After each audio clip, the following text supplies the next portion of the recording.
नमस्कार, मैं हूं साहिल जोशी। हमारी इस खास पेशकश में आपका स्वागत है। कोविड के सेकेंड वेव में नंबर्स तो गिरते नजर आ रहे हैं, लेकिन कोरोना के चंगुल से अब तक आजादी मिलती नजर नहीं आ रही। खतरा जताया जा रहा है कि जुलाई तक देश को तीसरी लहर का सामना करना पड़ सकता है और इस लहर में निशाना बनेंगे मासूम बच्चे। महाराष्ट्र और मुंबई जैसे राज्यों में तीसरी लहर से बचाव की तैयारी शुरू कर दी है, लेकिन क्या यह तैयारी काफी है? लेकिन इस पर भी राजनीति हो रही है। लेकिन सबसे बड़ा सवाल यह है कि दूसरी लहर में हम उबरे भी नहीं कि देश की देहरी पर खड़ा है कि तीसरी लहर का सामना वो कैसे कर पाएंगे और अपने बच्चे, खासकर अपने बच्चों को कैसे बचाएंगे। आज हमारे अलग अलग क्षेत्रों के एक्सपर्ट होंगे हमारे साथ, उनसे तमाम खबरों पर बात करेंगे। लेकिन सबसे पहले देखिए यह रिपोर्ट।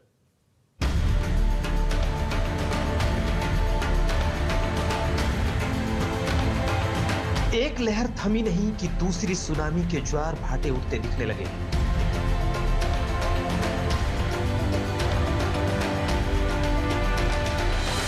मुनादी हो रही है, खबरदार किया जा रहा है कि कोरोना की तीसरी लहर आने वाली है और खतरा बताया जा रहा है तीसरी लहर का सबसे ज्यादा असर बच्चों पर होने का। So the problem is that these children, they are not only prone to get the disease, but they also spread it very fast. The peculiarity of children is that their transmission is much faster and it lasts longer. जो बच्चे अभी तक corona से थोड़े बचे थे, अगली लहर उनके लिए घातक हो सकती है। बच्चों पर तीसरी लहर के खतरे के पीछे वजह माना जा रहा है सिंगापुर में सामने आए कोरोना के वेरिएंट को, जो बहुत तेजी से फैलने वाला है और बच्चों के इम्यून सिस्टम पर सीधा हमला करने वाला माना जा रहा है। कोरोना वायरस के इस नए वेरिएंट की तरफ दिल्ली के सीएम अरविंद केजरीवाल ने इशारा किया है। एक ट्वीट में केजरीवाल ने कहा, सिंगापुर से आया कोरोना का नया रूप बच्चों के लिए बेहद खतरनाक बताया जा रहा है। भारत में ये तीसरी लहर के रूप में आ सकता है। केंद्र से मेरी अपील है कि सिंगापुर के साथ हवाई सेवाएं तत्काल रद्द हों। बच्चों के लिए विकल्पों पर प्राथमिकता से काम हो। केजरीवाल के इस ट्वीट पर सिंगापुर सरकार आग बबूला हो गई। ऐतराज कोरोना के नए अवतार को सिंगापुर वेरिएंट बताने पर है। सिंगापुर सरकार ने भारतीय उच्चायुक्त को तलब कर लिया। भारत के विदेश मंत्री को कहना पड़ा कि एक मुख्यमंत्री की राय को देश की राय न माना जाए। सरकार जो है वो भी भारत सरकार से जवाब तलब कर रही है।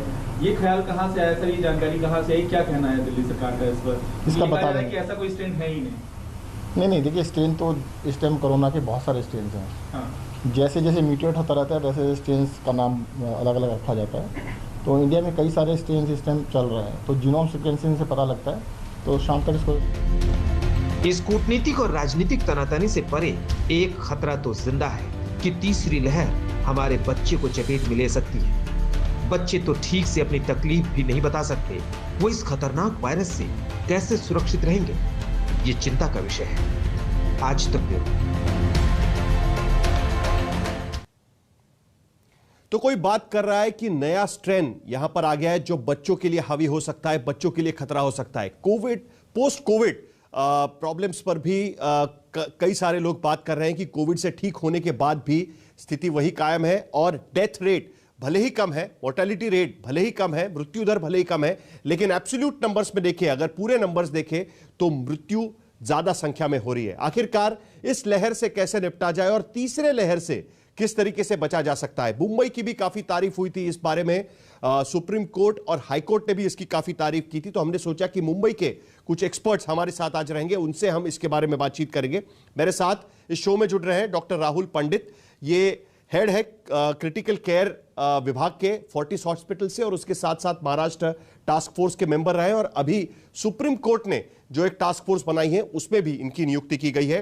डॉक्टर शशांक जोशी हमारे साथ है, वो भी महाराष्ट्र के कोविड टास्क फोर्स के मेंबर है और कोविड के पहले वेव से इस मामले में काम कर रहे हैं। और उसके साथ साथ डॉक्टर मुफज्जल लकड़ावाला है, ये लेप्रोस्कोपिक सर्जन है, लेकिन उससे भी ज्यादा मुंबई में पहला जो कोविड सेंटर बना था, जो ग्राउंड कोविड फैसिलिटी बनाई गई थी NSCI डोम में, उसके ये प्रमुख थे और उन्होंने कोविड के लिए काफी काम किया हुआ है। शुरुआत करते हैं डॉक्टर पंडित से। फिलहाल सबसे बड़ी बात यह की जा रही है, आज ही इसको लेकर काफी चर्चा हो रही है, सिंगापुर स्ट्रेन को लेकर।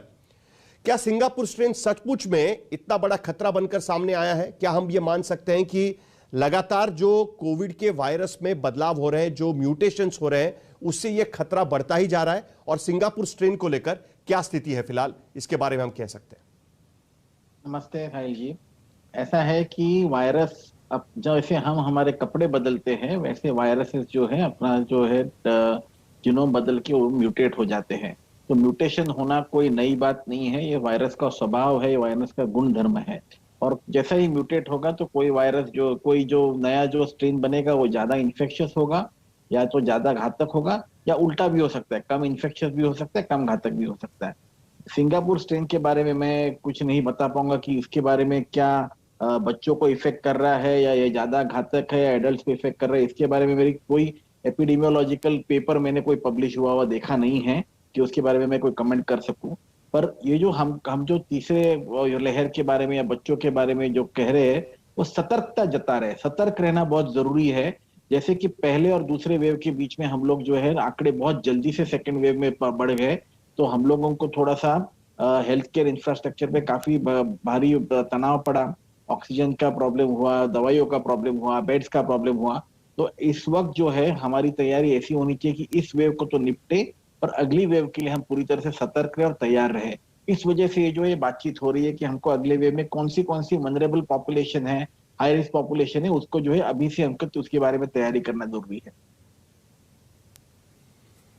डॉक्टर पंडित कह रहे हैं कि अभी तक इस तरीके से एपिडेमियोलॉजी का कोई पेपर आया नहीं है कि सिंगापुर जो स्ट्रेन है वो काफी खतरनाक हो सकता है, लेकिन इससे पहले ही डॉक्टर जोशी बयानबाजी इसको लेकर शुरू हो चुकी है। दिल्ली में साफ तौर पर वो कह रहे हैं, दिल्ली सरकार का कहना है, मुख्यमंत्री केजरीवाल ने खुद ट्वीट करके इसके बारे में बात रखी है कि सिंगापुर वायरस जो स्ट्रेन है म्यूटेशन के बाद आया हुआ वो खतरनाक है, बच्चों के लिए खतरनाक हो सकता है। क्या ये हम मान के चले? क्योंकि हमने देखा था महाराष्ट्र में भी जब दूसरी वेव शुरू हुई थी तब विदर्भ स्ट्रेन की बात की जा रही थी जो फास्ट जल्दी फैलता है, और इसकी बात की जा रही थी, और अब सिंगापुर स्ट्रेन की बात की जा रही है। तो कितना इस स्ट्रेन को हमको इंपॉर्टेंस देना चाहिए? और जैसे डॉक्टर पंडित कह रहे हैं कि अभी तक तो कोई पेपर नहीं है, लेकिन क्या सचमुच में नया स्ट्रेन है, ज्यादा खतरनाक है? क्या उसके बारे में कोई बातचीत हुई है इस सर्कल में? जी, पहली चीज है कि कोविड का कोई भी स्ट्रेन कोई भी ज्योग्राफी से लिंक नहीं, और उससे कोई भी प्रांत से जुड़ना बेबुनियाद है और गलत है। कोई भी प्रांत का स्ट्रेन नहीं होता है। कोविड वायरस को कोई प्रांत दिखता नहीं है, तो ये बताना बहुत गलत है कि विदर्भ में है या सिंगापुर में ये स्ट्रेन कोविड वायरस का है। और कोविड वायरस, जैसे राहुल जी ने बताया, वो कपड़े बदलते रहता है, ये स्ट्रेन आते जाते रहते हैं। लेकिन 2-3 चीज आपको मायने में रखना पड़ेगा। पहले वेव में जैसे स्ट्रेन आया था वो हर टाइप में, हमारा जो कोविड वायरस है कोरोना आरएनए वायरस है, उसका एक कवरिंग रहता है, उसके ऊपर स्पाइक प्रोटीन रहते हैं। स्पाइक प्रोटीन के कोई अमाइनो एसिड्स में थोड़ी बदलाव होते रहते हैं और उसको बोलते हैं ग्लाइको आरएनए, और ये चेंजेस होते रहते हैं। और इसकी जो होती है उसमें से हजारों स्ट्रेन में से अलग अलग टाइप्स में से आते रहते हैं पूरे दुनिया भर, और उसमें से कोई स्ट्रेन जो है उनको बोलते हैं वेरिएंट्स ऑफ कंसर्न। ये जो वेरिएंट्स ऑफ कंसर्न है उनको नंबर दिया जाता है। जैसे कोई प्रांतों में P1 है, कोई प्रांतों में 617.1.2.3 है, ऐसे अलग अलग प्रांतों में उनकी संभावना ज्यादा रहती है। लेकिन उसके लिए प्रांत का उसको टाइटल देना ये बेबुनियाद गलत है। अभी जितने शोध निबंध है पबमेड पे, उसमें कहीं पे भी जिक्र हुआ नहीं है कि सिंगापुर में कोई टाइप का ऐसा स्ट्रेन बताया गया है और वो बच्चों में घातक है। पहली चीज तो मैं, ये जो करंट वेव चल रही है उसमें जो भी स्ट्रेन है वो स्ट्रेन स्प्रेड फास्ट होता है, यानी ट्रांसमिसिबिलिटी उसकी ज्यादा है, लेकिन वो रिकवरी भी उतना ही फास्ट होता है, और उसकी जो विरुलेंस है, तीव्रता है, वो शायद कम होती है। तो उससे होने वाली जो घातकता है थोड़ी शायद कम हो सकती है, लेकिन उसमें अलग अलग स्पेक्ट्रम होते हैं, वेरिएशन होते हैं। तो पहली चीज है कि बिल्कुल पैनिक और डरने की बात नहीं है। दूसरी चीज है कि इसमें हमको 2 ही चीज की याद रखनी चाहिए कि जैसे जैसे हमारा वैक्सीनेशन प्रोग्राम आगे जाएगा और जैसे जैसे हम बुजुर्गों को वैक्सीनेट करेंगे, डॉक्टरों को वैक्सीनेट करेंगे, हेल्थ केयर वर्कर्स को वैक्सीनेट करेंगे, जैसे जैसे हम हमारे जो फ्रंटलाइन वर्कर्स है उनको वैक्सीनेट करेंगे, तो अभी तक जो वैक्सीनेशन अवेलेबल है वो 18 साल के ऊपर का है। तो जैसे ये पॉपुलेशन को हम कवर करेंगे तो छोटों बच्चों में स्ट्रेन होने की शक्यता आ सकती है, वो नॉर्मल कोविड की, और बच्चों में खुद की प्रतिकार शक्ति रहती है।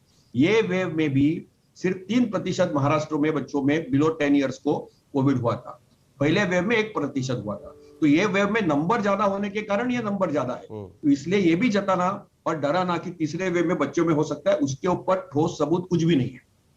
हम सिर्फ तैयारी कर रहे हैं, हम सिर्फ तैयारी कर रहे हैं, इसलिए तैयारी कर रहे हैं क्योंकि वहां पे तैयारी करेंगे, क्योंकि सपोज कोई ऐसी तीसरी लहर में ये पॉपुलेशन में आता है तो हमको कॉट ऑफ गार्ड नहीं होना चाहिए, इसलिए हम तैयारी कर रहे हैं। ये पहली बात है। दूसरी बात है, बिल्कुल डरने की बात नहीं है, कहीं से कोई स्ट्रेन आता नहीं है, क्योंकि सब स्ट्रेन का एक ही इलाज है, डबल मास्क पहनना। आप डबल मास्क पहनेंगे, डिस्टेंस रहेंगे, क्राउड में नहीं जाएंगे, तो ये स्ट्रेन की बात करना बिल्कुल बेबुनियाद है। अच्छा, जितने अपने पास जो वैक्सीन है वो वैक्सीन सब स्ट्रेन पे काम करते हैं, तो इसके लिए भी उसका डरने का कोई बात नहीं है। तो इसलिए मेरे को ये जो डाइग्रेशन है, डाइवर्जन है, ये करना नहीं चाहिए, साइंटिस्ट पे छोड़ना चाहिए, जीनोम साइंटिस्ट पे छोड़ना चाहिए। भारतवंश में सबसे दुनिया के अव्वल दर्जे के जीनोमिक साइंटिस्ट है, उनके ऊपर छोड़ना चाहिए। और जीनोमिक साइंटिस्ट भी जब स्ट्रेन देखते हैं तो उससे क्लिनिकल कोरिलेशन होना चाहिए। वो कोरिलेशन अभी भी जुड़ा नहीं है कोई भी स्ट्रेन में भारत, लेकिन तो जब तक वो क्लिनिकल जीनोमिक कोरिलेशन होने के बाद उसका पेपर और प्रयोग के बाद वो पब्लिश नहीं होगा, तब तक ये कहना बहुत गलत होगा। ठीक है, कोई डाइवर्जन नहीं होना चाहिए, डॉक्टर जोशी कह रहे हैं और हमारे एक्सपर्ट यहां पर कह रहे हैं कि कोई डाइवर्जन नहीं होना चाहिए। सिंगापुर या किसी जगह का नाम लेकर स्ट्रेन हो रहा है, इस तरीके की बातें नहीं होनी चाहिए, और जो बाकी बातें फैलाई जा रही है वो अननेसेसरी लोगों में डर फैला सकती है। लेकिन क्या हमारे देश में जीनोम सीक्वेंसिंग को लेकर उतने रिपोर्ट स्टडी किए जा रहे हैं? क्या हम ये समझने की कोशिश कर रहे हैं कि फर्स्ट वेव और सेकेंड वेव में क्या फर्क है, किस तरीके से सेकेंड वेव इतने जल्दी फैला और एक तरीके से हम लोग प्रिपेयर्ड नहीं थे उसको पकड़ने में? क्या ये तैयारी हमारे देश में है क्या डॉक्टर पंडित? देखिए, तैयारी है, और जब भी हमें ये पता लग रहा है कि ये जो स्ट्रेन्स है, जो वेरिएंट्स ऑफ कंसर्न्स है, उसके बारे में हमें पता चल रहा है, तभी आईसीएमआर जो है डाटा रिलीज कर रही है। महाराष्ट्र में भी जो नेशनल इंस्टीट्यूट ऑफ वायरोलॉजी है, उन्होंने भी पहले जो विदर्भ से जो स्ट्रेन पाए गए थे उस स्ट्रेन के बारे में भी बताया था और उसके बारे में भी सतर्क किया था। तो हमारी स्टडीज हो रही है।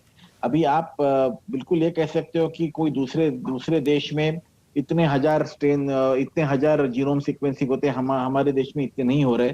पर हम पॉपुलेशन अगर हमारा देखें तो percentile wise we are little bit less, पर हमारा जो स्ट्रेन सीक्वेंसिंग और जीनोमिंग है वो चालू है। हाँ, बढ़ने की हमेशा हर चीज में इंप्रूवमेंट की कोशिश कर सकते हैं और उसमें भी करनी चाहिए, पर तैयारी है। इस वक्त आप देखो तो केंद्र सरकार से लेके हर राज्य सरकार में जो है जिसके बारे में डिस्कशन हो रहा है कि हम लोग इसको किस तरह से, इस करंट वेव को किस तरह से टैकल कर सके, और इसके बारे में जो आगे की जो जाके दूसरी या तीसरी वेव की जो बात हो रही है उसको हम कैसे रोक सके। हमको जो है तीसरी वेव को रोकने के लिए, जैसे डॉक्टर जोशी साहब ने बताया कि हमको डबल मास्किंग की बात करनी है। डबल मास्किंग की बात हम लोग कम से कम 2-3 महीने से कर रहे हैं कि सब लोग डबल मास्क पहनिए, और उसका जो है ट्रांसमिसिबिलिटी हम रोक सकते हैं। हम आगे जाके ये पक्का पता नहीं है किसी को भी कि ये थर्ड वेव आएगी या नहीं आएगी, ये सिर्फ अनुमान है। हम अनुमान लगा रहे हैं दूसरे देशों को देख के कि जो अमेरिकी कॉन्टिनेंट में या यूरोपियन कॉन्टिनेंट में जो हुआ उसी तरह से या क्या भारत में भी हो सकता है कि नहीं। तो हमें जो है ये सतर्कता रखनी है। मैं यही फिर से वही बता रहा हूँ, डरने की बात नहीं है, पर हमको सतर्क रहना जरूरी है, हमको तैयार रहना जरूरी है, ताकि अगर भगवान ना करे कि हमको थर्ड वेव आ गई तो एक तो हम उसकी जो है पूरी घातकता बहुत कम कर सके अभी से अगर प्रयास करेंगे तो, और दूसरी बात हम उसके लिए पूरी तरह से तैयार हो सके। ये दोनों चीजें बहुत इंपॉर्टेंट है, वही रिपीट कर रहा हूँ फिर से। ठीक है, घातकता कम करने के लिए मास्क के साथ साथ एक और बड़ी हथियार है वैक्सीनेशन का, उसके बारे में मैं आपसे बात करूंगा ही, और उसके साथ साथ एक और चीज के बारे में आपसे बात करूंगा कि किस तरीके से सेकेंड वेव जो शुरू हुआ था महाराष्ट्र के अमरावती से शुरू हुआ था और उसके बाद वो धीरे धीरे पूरे महाराष्ट्र को उसने अपने चपेट पे ले लिया था। लेकिन इस वक्त एक अहम बात यह भी करना बहुत जरूरी है कि पहले वेव में और दूसरे वेव में फर्क यह दिखाई दे रहा है कि दूसरे वेव में पोस्ट कोविड जो दिक्कतें खड़ी हो रही है उसके वजह से लोगों के मरने की संख्या भी बढ़ती जा रही है। डॉक्टर लकड़ावाला, आपने जो कोविड फील्ड हॉस्पिटल है वो चलाया हुआ है, क्या आपके नजर में पोस्ट कोविड जो इश्यूज खड़े हो रहे हैं आज की तारीख में, उसके वजह से जो लोगों की मौतें हो रही है, क्या वो ज्यादा आपको सेकेंड वेव में दिखाई दे रही है, और उस पर अब कैसे काबू होना चाहिए उसके बारे में बताइए। साहिल, पहले तो दो तीन चीजें हैं पहले वेव और सेकंड वेव में। पहली वेव जब आई थी तब हम लॉकडाउन की स्टेट में थे, तो इतनी तेजी से नहीं फैला था। सेकंड वेव जब आई थी तो हमारी पूरी कंट्री ओपन हो चुकी थी। तो इसके लिए जो तेजी से ये बढ़ा है और जितने नंबर्स जो हमें पहले 3 महीने लगे थे वो नंबर्स पहुंचने के लिए, वो हम प्रॉब्ली 2 हफ्ते या 3 हफ्तों में पहुंचा है। तो इसके लिए हमारी जो संस्थाएं थी, हॉस्पिटल बेड्स थी, आईसीयू रिक्वायरमेंट्स थी, दवाइयों की जरूरत थी या ऑक्सीजन की जरूरत थी, बहुत तेजी से बढ़ा है। इसके लिए हम थोड़े पीछे आए। दूसरी चीज ये देखी गई तो पहले वेव में ज्यादा करके बीमारी ओल्डर लोगों में या जिनकी उम्र 50 से ऊपर की थी, तो उनको रिस्क फैक्टर्स बहुत ज्यादा थे। फिलहाल सेकेंड वेव में क्योंकि बाहर जाके लोग काम कर रहे हैं, तो 30 से 50 की आयु के बीच के लोग भी काफी अफेक्टेड हो चुके हैं। जैसे कि डॉक्टर शशांक जोशी ने बताया कि पहले वेव में सिर्फ 1% बच्चों को ये वायरस हुआ था। अब महाराष्ट्र में देखा गया कि 3% बच्चों को ये वायरस और जिनको बच्चों को हुआ भी है तो उनको ऑक्सीजन की रिक्वायरमेंट्स शायद बढ़ गई है। तो ये फर्क है पहले और सेकेंड वेव में। सेकेंड वेव में ये भी देखा गया है कि अब वैक्सीनेशन शुरू हो गई है, तो वैक्सीनेशंस के चलते भी, वैक्सीनेशंस के पहला किसी ने 1 डोज लिया रहता है, किसी ने 2 डोज लिए रहते हैं, तो उसके चलते क्या हो गया है कि अस्पताल जाने का दर थोड़ा कमती हो गया है, सिवियरिटी बीमारी की थोड़ी कमती हो गई है। वेरिएशंस तो हमेशा रह गए। तो जैसे कि इतने तो वरिष्ठ डॉक्टर ने पहले भी बताया है कि हमें तैयारी गंभीरता के लिए करनी चाहिए, जो भी सबसे वर्स्ट है उसके लिए करनी चाहिए, लेकिन हमें प्रार्थना ये करनी चाहिए कि शायद वो थर्ड वेव आए ही ना, और आए तो भी हमारे बच्चों को अफेक्ट ना करे जिस प्रमाण से हम तैयारियां कर रहे हैं। तो मेरा मानना ये है कि हम जैसे सेकेंड वेव आया है, जिस तेजी से बढ़ा है, अगर तीसरा वेव आए तो हमें उसके लिए तैयारी करनी चाहिए। जैसे कि डबल मास्किंग डॉक्टरों ने बताया, वैक्सीनेशन बहुत ही जल्द प्रमाण पे हमें जितनी ज़्यादा लोगों को करनी चाहिए तो कि ये तीसरा वेव आए ही ना। जैसे कि आप मानोगे कि यूएस और यूरोप में उन्होंने मास्किंग भी छोड़ दी है क्योंकि उनकी प्रोपोर्शन इतने लोगों की वैक्सीनेट हो चुकी है। लेकिन आज की तारीख में अगर देश की बात करें तो करीब 18 करोड़ लोगों को वैक्सीनेशन हो चुका है, और उसमें करीब सिर्फ 4.5 करोड़ लोग ऐसे हैं कि जिनको डबल वैक्सीनेशन यानी पूरी तरीके से वो वैक्सीनेटेड है, ऐसा हम मान सकते हैं। एक छोटा सा ब्रेक यहां पर हम लेंगे। ब्रेक के बाद एक्सपर्ट से हम बात करेंगे पोस्ट कोविड कॉम्प्लिकेशंस को लेकर, म्यूकरमाइकोसिस को लेकर, क्योंकि ये 2 चीजें इस वेव में ज्यादातर दिखाई दे रही है। एक छोटा सा ब्रेक लेंगे, ब्रेक के बाद तुरंत लौटेंगे। तो हमारे एक्सपर्ट्स तो कह रहे हैं कि सिंगापुर स्ट्रेन के नाम से बदनाम करने की कोई जरूरत नहीं है, और उसके साथ साथ कोई ऐसी स्टडी या कोई ऐसा अभ्यास नहीं है कि जिससे हम कह सकते हैं कि वो ज्यादा से ज्यादा बच्चों को प्रभावित कर रहा है। लेकिन उसके बावजूद भी सियासत अभी भी जारी है। दिल्ली के मुख्यमंत्री मनीष सिसोदिया कह रहे हैं कि उन्हें किसी नाम की चिंता नहीं है, तो उन्हें कोविड को लेकर होने वाले उपायों की चिंता है। देखिए मनीष सिसोदिया क्या कह रहे हैं। आप देखिए कि लंदन में एक नया स्ट्रेन आया था पहले, उसके बारे में भी बहुत लोगों ने अलर्ट दिया था, साइंटिस्ट ने वार्न किया था, डॉक्टर्स ने वार्न किया था कि लंदन में एक नया स्ट्रेन आया है और उससे पूरी दुनिया को अलर्ट रहने की जरूरत है। भारत सरकार ने समय रहते कोई कदम नहीं उठाया, और लंदन में आए उस स्ट्रेन की वजह से और भारत सरकार की लापरवाही की वजह से आज देश की हालत देखिए क्या हो गई है। जो अलर्ट ये समझने के लिए था कि हम अपने कुछ कदम उठाएं, उस वक्त भी भारत सरकार हाथ पे हाथ रखे बैठी रही। लंदन में नया स्ट्रेन आया और आज हजारों लोगों की जान चली गई। कोई परिवार ऐसा नहीं बचा जिसके घर में कोई, जिसके अपने जिधर नजर उधर उसको डेथ ना नजर आ रही हो। आज आप किसी भी पेरेंट्स से बात कर लीजिए, देश के पेरेंट्स से बात कर लीजिए, आप किसी भी आदमी से बात कर लीजिए, उससे पूछिए कि उसको सिंगापुर के साथ इमेज की चिंता है या अपने बच्चों की चिंता है। सारे माँ बाप कहेंगे कि हमें अपने बच्चों की चिंता है, लेकिन भारतीय जनता पार्टी को सिंगापुर में इमेज की चिंता। तो आपने देखा कि पूरे देश में अब कहीं ना कहीं कोविड की दूसरी वेव में एक ब्रीदर मिल रहा है। केसेस घट रहे हैं, जो देश के हॉटस्पॉट्स हैं, महाराष्ट्र हो, दिल्ली हो या बाकी राज्य हो, केसेस घट रहे हैं। लेकिन क्या हम कह सकते हैं कि हम कोविड की इस संकट से दूर जाने की स्थिति में आ चुके हैं? आगे जाकर हमको किस तरीके से इससे निपटना होगा, थर्ड वेव से हमको किस तरीके से अपने आप को बचाना होगा, इस पर बात करने के लिए हमारे साथ है आईसीएमआर के पूर्व chief scientist doctor Raman Gangakhedkar. Doctor Gangakhedkar, शुरुआत इसी से होनी चाहिए। दूसरी वेव का चित्र जो अभी दिख रहा है उससे समझ में आता है कि जो हॉटस्पॉट्स हैं वहां पर खास करके महाराष्ट्र, कर्नाटक, दिल्ली, उत्तर प्रदेश और केरला, यहां पर केसेस घट रहे हैं। राज्यों का कहना है कि हमारे यहां पॉजिटिविटी रेट भी घट रहा है। क्या यह सही चित्र माना जाए? क्या आज की स्थिति में हम उस जगह पर आकर पहुंचे हैं कि अब दूसरी वेव से हमें एक ब्रीदर मिल सकता है? नहीं, इसके बारे में मैं इतना ही कहूंगा कि ये अच्छी बात है कि हमको कहीं डिक्लाइन दिख रहा है वो वेव के अंदर। शायद ये जो डिक्लाइन है ये ऐसे लगता है कि ये अर्बन एरियाज में अच्छे ढंग से पाया जा रहा है।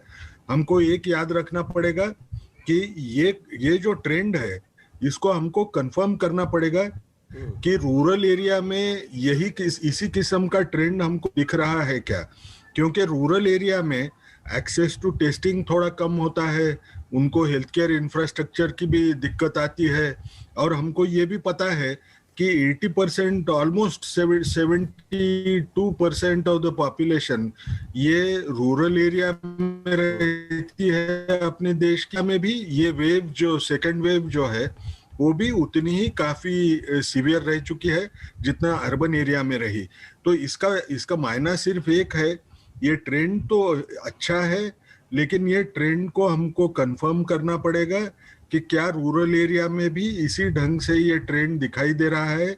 3 राज्य हैं जैसे उड़ीसा है, उसके बाद में आंध्र प्रदेश है और वेस्ट बंगाल है, वहाँ अभी भी ये इन्फेक्शन तेजी से बढ़ता हुआ नजर आ रहा है। वो स्टेट्स के अंदर डिक्लाइन नहीं दिख रही है। ये जो स्टेट्स हैं ये स्टेट्स में भी पॉपुलेशन डेंसिटी ज्यादा है। हमको उन पॉपुलेशन डेंस स्टेट में जहां ये अभी भी बढ़ता हुआ नजर आ रहा है उसके ऊपर भी नजर रखना जरूरी रहेगा। एकदम हम अगर ऐसे समझ ले कि ये सेकंड वेव जल्दी से कम हो जाएगी, इस ढंग से अगर हमने सोचा तो फिर पहले के वैसे कॉम्प्लेक्स स्टेज में हमने जाना नहीं है। ये हमको याद रखना पड़ेगा क्योंकि उससे ही हम लोगों की जानें अच्छी ढंग से बचा पाएंगे। सर, ये सिंगापुर स्ट्रेन की बात की जा रही है। अब जब दूसरी वेव शुरू हुई थी तब विदर्भ स्ट्रेन की बात की जा रही थी, जो जिस तरीके से म्यूटेंट होता रहता है, म्यूटेशन होता रहता है वायरस में। अब जो है दिल्ली में सरकार कह रही है कि सिंगापुर स्ट्रेन आ चुका है। क्या ये एक कारण हो सकता है कि ये सेकेंड वेव में अभी जो केसेस हमको नजर आ रही है उसका, या स्ट्रेन से ज्यादा हम किस तरीके से उस चीज को हैंडल करते हैं वो ज्यादा जरूरी रहेगा? देखो, दोनों भी चीजें रह सकती है, इसमें कोई शक नहीं है कि किसी के पास ये सबूत नहीं है कि क्या ज्यादातर केसेस ये वेरिएंट की वजह से आ रही है। इसका हमारे पास पूरा पुख्ता सबूत नहीं है। ये मालूम है वेरिएंट है, लेकिन क्या ज्यादातर इसी वेरिएंट से आ रहे इसका पता नहीं है। अब ये जब ऐसे हालात होते हैं तो इसमें अगर वेरिएंट की वजह से अगर तेजी से अगर वेव बढ़ रही है तो वो उतनी ही तेजी से कम होने का चांस बढ़ता है, क्योंकि हमने लॉकडाउन भी लगाया है। लोग भी इस टाइम पे कोविड अप्रोप्रिएट बिहेवियर या घर में ज्यादा रहने की कोशिश कर रहे हैं, क्योंकि एक डर का माहौल चारों तरफ हो चुका है। लेकिन ये कहना कि शायद ये सिंगापुर के वेरिएंट की वजह से होगा, इसके लिए भी अभी तक तो कोई सबूत दिखा नहीं है। लेकिन वो देखना पड़ेगा कि ये सिंगापुर वेरिएंट है क्या। लेकिन एक चीज हमको याद रखना है, ये वेरिएंट्स जहां से निकलते हैं उनके नाम से, वो प्रदेश के नाम से अगर हम बनाएं तो वो कितना सही रहेगा इसके ऊपर हमने सोचना चाहिए। क्योंकि ये जो विषाणु है चारों तरफ जो अलग अलग देशों में जब ये वेरिएंट्स पैदा हो रहे हैं वो वहाँ के म्यूटेशंस लेके और म्यूटेशंस दूसरे देशों में जहाँ ये तेजी से फैलाव शुरू होता है उस जगह पे और म्यूटेशंस जमा करता है। तो हमने उसको इसलिए जो आप नाम देखते हैं उनको लीनिएज के हिसाब से नाम दिया जाता है, क्योंकि वो कितना अपने लीनिएज से कितना दूर जा पा रहा है इसको देखने के लिए उनके नाम, जैसा आपने हमारे देश का देखा है B617.2 करके वेरिएंट हम बोलते हैं, उस ढंग से वो नामों से देखना चाहिए। वो सिंगापुर वेरिएंट है या नहीं है इसके बारे में पूरा पता अभी तो नहीं है। क्या बच्चों को ये ज्यादा अफेक्ट करेगा? क्योंकि बार बार ये बात निकल कर आ रही है। मैं एक और इंपॉर्टेंट बात पर आपका ध्यान खींचना चाहूंगा, लेकिन उससे पहले ये क्लैरिटी काफी जरूरी है कि बार बार ये बात आ रही है कि थर्ड वेव आएगी तो बच्चों को अफेक्ट करेगी। जो नया स्ट्रेन है, क्या वो बच्चों पर ज्यादा असरदार होगा? फर्स्ट वेव में हमने देखा कि बच्चे पूरी तरीके से उससे दूर थे, ज्यादा इफेक्ट नहीं हुआ था, लॉकडाउन का भी कारण हो सकता है, लेकिन नया स्ट्रेन बच्चों में ज्यादा अफेक्ट कर सकता है क्या? ये बात बार बार निकल कर सामने आ रही है। देखिए, जो कोई भी नया स्ट्रेन आता है वो सबसे पहले किसको इन्फेक्ट करेगा? जो वल्नरेबल है। अब वल्नरेबल पॉपुलेशन यानी क्या? या तो उसको नेचुरल इन्फेक्शन हो चुका होगा तो वो वल्नरेबिलिटी कम होती है। दूसरी बात, आप जब इस हालत में जब पहुंचते हैं तो आपको एक पता रहता है कि बच्चों में वल्नरेबिलिटी दोनों चीजों की वजह से नहीं है, क्योंकि उनको ना नेचुरल इन्फेक्शन हुआ है ना उनके लिए वैक्सीन है, तो उनका प्रोपोर्शन ज्यादा दिखना इसमें कोई यानी नई चीज होगी ऐसे मुझे नहीं लगता है। लेकिन जब हम बच्चे बोलते हैं तो हमको एक डिस्टिंग्विश करना पड़ेगा, क्या हम वो कॉलेज के स्टूडेंट्स को भी बच्चे बोल रहे हैं या 18 साल के नीचे के या 12 साल के नीचे के लोगों को बच्चे बोल रहे हैं? इसके बारे में हमने सोचना चाहिए। लेकिन ये जब हम सोचते हैं तो हमको ये भी याद रखना है कि हम सिर्फ बच्चों में ज्यादा दिखेगा ऐसा बोल के एक डर का माहौल तैयार हो जाएगा, और वो डर के माहौल के अलग अलग जो इम्पैक्ट होते हैं वो क्या होगी कि ये किसी को भी हो सकता है, ये बच्चों में भी दिख पाएगा। बच्चों में अगर दिखने का चांस अगर है तो मुझे हेल्थ केयर इंफ्रास्ट्रक्चर में क्या सुधार लाना चाहिए, इसके हिसाब से मैंने सोचना है। क्योंकि हमारे पास अभी एडल्ट आईसीयूज वो काफी है, उनका इंफ्रास्ट्रक्चर, वो बच्चों में अगर हम वो देखना शुरू करें तो बच्चों के लिए इंटेंसिव केयर यूनिट्स की संख्या कम होती है। तो हमको उस चीज के बारे में गौर करना ये जरूरी रहेगा। और आखिरी में हमको एक याद रखना पड़ेगा, आज भी हम ये बीमारी आए या ना आए बच्चों में, लेकिन हम जो इन्वेस्टमेंट करेंगे वो हमारे लिए अगले फ्यूचर के लिए बहुत अच्छा साबित हो सकता है। क्योंकि हेल्थ और लोगों को हेल्दी रखना ये हमारा सबसे बड़ा फर्ज होता है। तो इसलिए मैं ये बोलूंगा कि हमने थोड़ा कॉशियस रहना है। बच्चों में आ सकती है क्या? बच्चों में आ सकती है, लेकिन इसके डर की वजह से लोगों में जो डर पैदा होगा वो अच्छा नहीं होगा। लेकिन हमको सबको ये हेल्थ सेक्टर में बच्चों को केयर करने के लिए इन्वेस्ट करना, इसकी जो अपॉर्चुनिटी है इसको मिस नहीं करना चाहिए। एक इंपॉर्टेंट बात इस बात को लेकर भी है, क्योंकि आप फिलहाल महाराष्ट्र में हैं, आप महाराष्ट्र से आते हैं, और सेकेंड वेव की शुरुआत जो हुई थी वो भी महाराष्ट्र में हुई थी, अमरावती से, और तब इसके बारे में काफी चर्चा भी हुई थी। हम अब देख रहे हैं कि अमरावती में दोबारा केसेस बढ़ना शुरू हो गया है, एक एम शेप कर्व वहां पर दिखाई दे रहा है। ये थर्ड वेव की शुरुआत हम माने, या फिलहाल जो लॉकडाउन है उसमें कुछ गलतियां हुई है, उसके वजह से अमरावती में स्पेसिफिकली इस सेकेंड वेव का एक दूसरा हिस्सा हमको दिखाई दे रहा है? क्या हम लेकर चले जो अमरावती में ट्रेंड फिलहाल दिखाई दे रहा है और जहां से सेकेंड वेव की शुरुआत हुई थी? नहीं, मैं एक चीज आपको बोलूंगा, थर्ड वेव है करके बोलना ये थोड़ा प्रीमैच्योर रहेगा।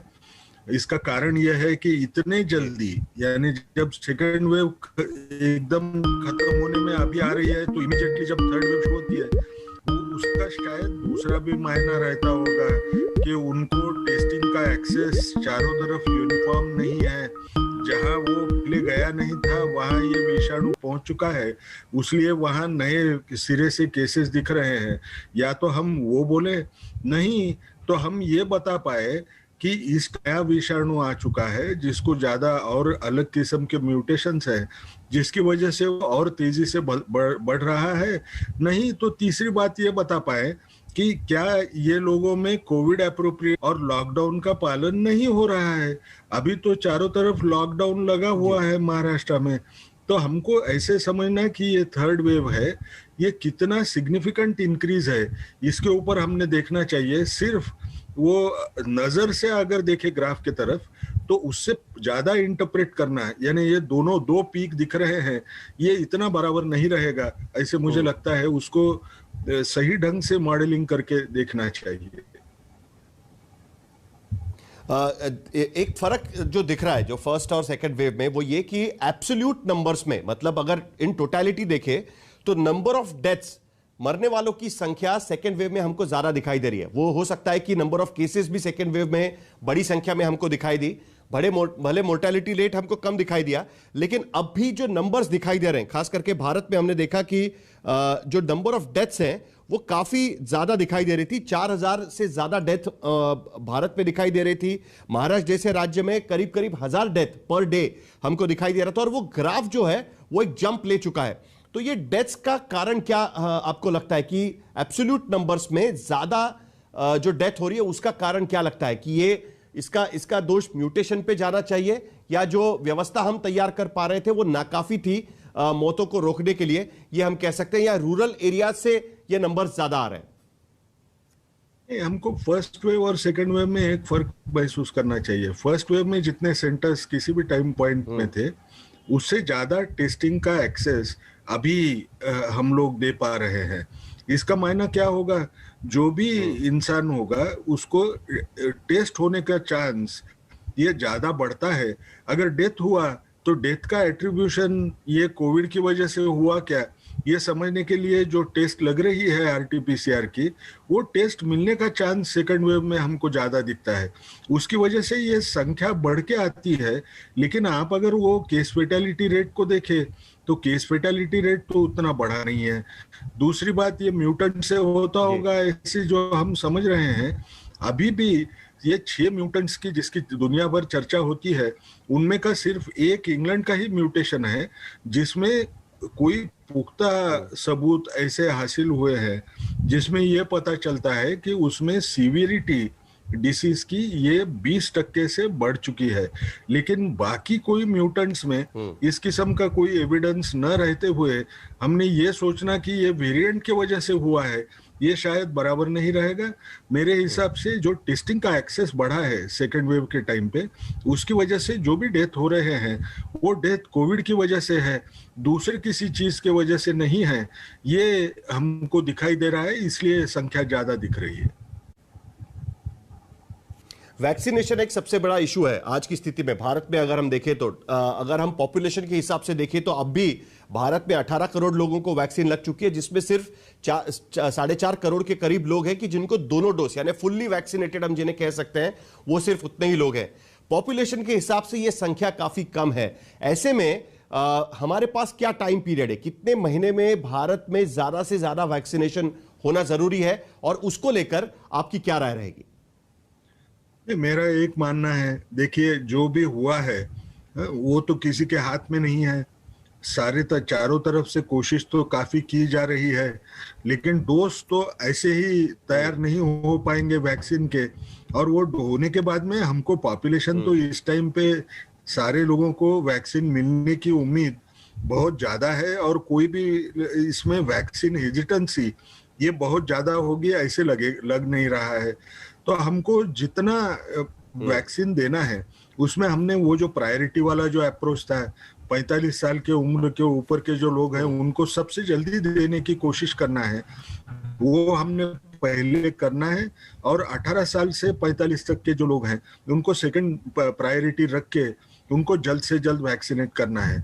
अब ये कब तक होने का चांस है या कब तक होना अच्छा रहेगा, अगर अच्छा रहने की बात बोलूं तो शायद मेरे हिसाब से हमको अगर दिवाली के समय तक हम अगर ये 45 प्लस पॉपुलेशन को अगर दे पाए तो शायद, अगर गलती से तीसरी वेव आ गई, हम लोगों का कोविड एप्रोप्रिएट बिहेवियर अच्छा नहीं रहा, और ये तीसरी वेव आने की वजह से जो हमको डर है कि फिर मौत का जो नाच होता है वो शुरू होएगा क्या, वो होने का चांस हम बहुत कम कर पाएंगे।